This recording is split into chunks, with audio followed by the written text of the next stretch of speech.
Kaya tayo dito. Nainom ko na yung akin. Okay na ako din. Para ng carrot juice. Ito, masarap to. Ito yung galing ng Batangas. Fish. Ano yun? Isda to. Tulingan. Ano yun? Ito isa. Tambakol.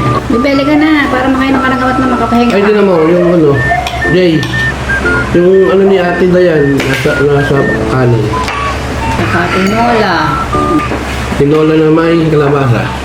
Ang kalabasa daw ay pampalinaw ng mata. Pero malabo pa rin ang mata natin. Bakit may kalabasa, Jay? Ang tinola natin. Hindi mo ba alam kung ba't may kalabasa at tinola natin? Para mas masarap. Manamis-namis. Ginaya natin yung ano, yung paboritong tinola ni Jose Rizal. May kalabasa. May kalabasa. Naniniwala ka ba, DJ, doon? Hindi. Saan mo naman nabasa yun? Ayon sa aking research, Favorite mga kalabasa?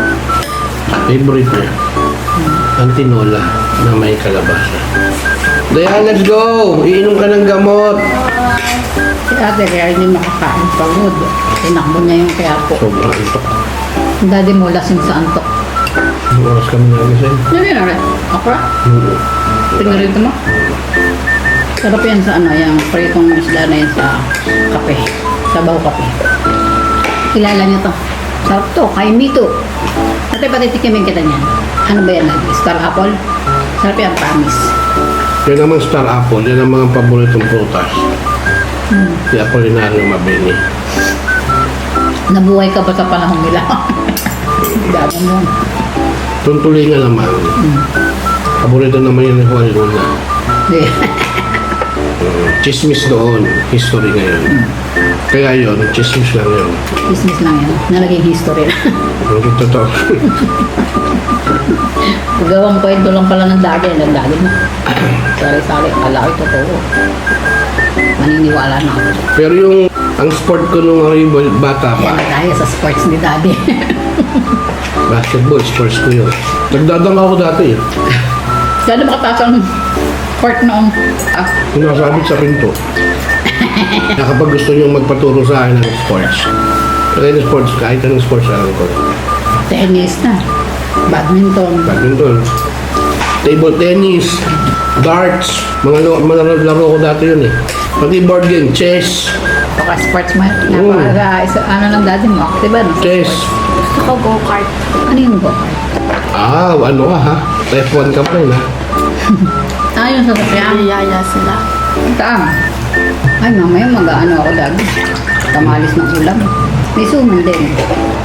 Nakain pa rin naman naman. Daddy, samit ko. Nakaalala sa iyo. So, tayo lang santik pa ang aralin mo. Ako? Day one. Kasi pag nagutom kayo, magtinapay kayo. Ang dami pagkain ha. Gusto man ako kumukulong. Oo, magsumo kayo. Dami tayong pagkain sa pantry, pinuno ko yung pantry.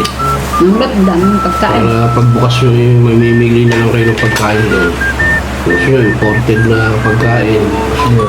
Ang important na meron. Chocolate. Argentina. Galing Argentina yun. Kaya imported na. Imported yun. Ano pa? Vienna sausage. Italy yun. Oh, galing. Oo nga, imported niya. Ano mo? Hungarian. Ang galing yun. Hungary. Oh. Imported yun. Kaya pantry natin po na yung mamimili ng imported o local foods na doon. Ano? Ha? Exam mo Jay bukas. Tapos, walang pasok ng Martes. Yeah. Sunod. Huwebes. Ay, Miyerkules ang exam. Wednesday. Hindi pa minob na lang yung holiday ng Tunis. Hindi, ngayon ilan na na-review mo para bukas? Dalawa. May dalawa ka po. Kaya. Ba't ako nagre-review na ako yung estudyante? Yung batalino. Hindi. Nakikinig lang ako sa teacher. O, di alam ko na. O, ba't ako review? Alam ko na yun. So, yung sabihin, wag na ako mag-review. Eh, kaso hindi ka nakinig sa teacher. Nakikinig ako. Ay, hindi. Eh, ba't ka magre-review? Kasi alam mo, hindi wala pa sa isip mo. Pag nakikinig ka sa teacher, ano na sa isip mo yun, doon na yun, paprocess na yun. Marirecall mo na yun pagdating ng exam. Diba, usually pag nagre-review, kinakabisa pa.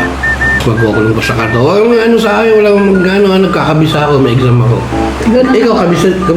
Ganun mo, Kabisote ka nagre-review. no? Nagre-review ako bago mag-exam. Ibon ka ata, kabisote ka eh. Ang ibon.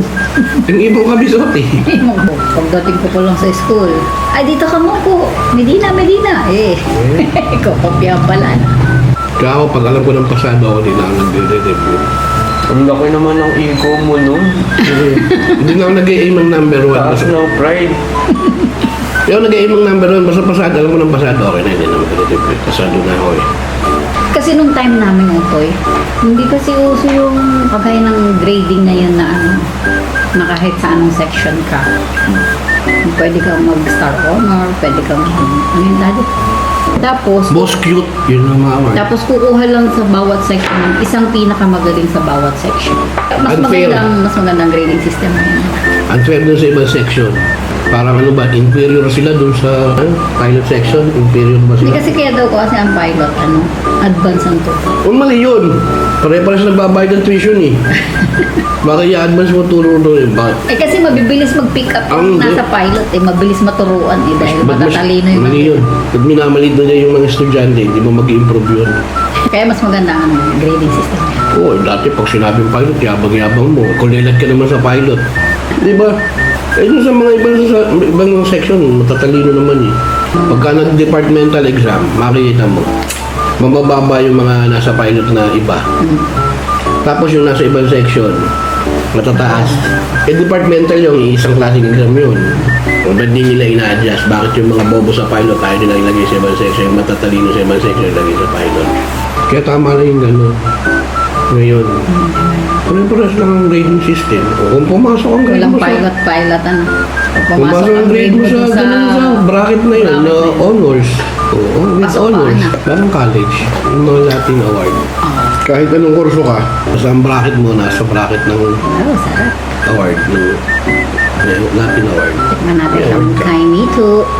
Star apple na favorite ni ng daddy mo po, favorite ni Apolinario. Ano na? Tamis. Refreshing yung lasa. Lasang lychee. Ah, ang galing. Ano mo ba? Parang laking lychee na. Para lasang ice cream pati kapag yung hinog na. Hindi ba ninog? Hindi, hinog na. Pero yung kapag yung hinog na hinog, yung ano na, parang Ang ice galing mo cream. talaga mag-ano. Ang laking lychee. Ang galing. Lychee pero walang buto. Hindi na alam ata ng mga bata to eh. Dati Wala akong kasi, makikita nagtitinda na ito sa hindi paligid. kasi dati kasi may puno kapag yung sa ano, may mga puno ng ganito. Tapos nahuhulog lang. Pag mo na ipapasok sa ilong mo yung buto. Ba't pangalan Star Apple? Hindi man huli si Star. Ito ang pinaka-artista ng mga apple. Ang galing umarte. Parang di naman siya apple eh. Dalawang kulay ito, so green, pero violet. Purple. Sama na yung lasa. Wala tayong ano ngayon. Tsaka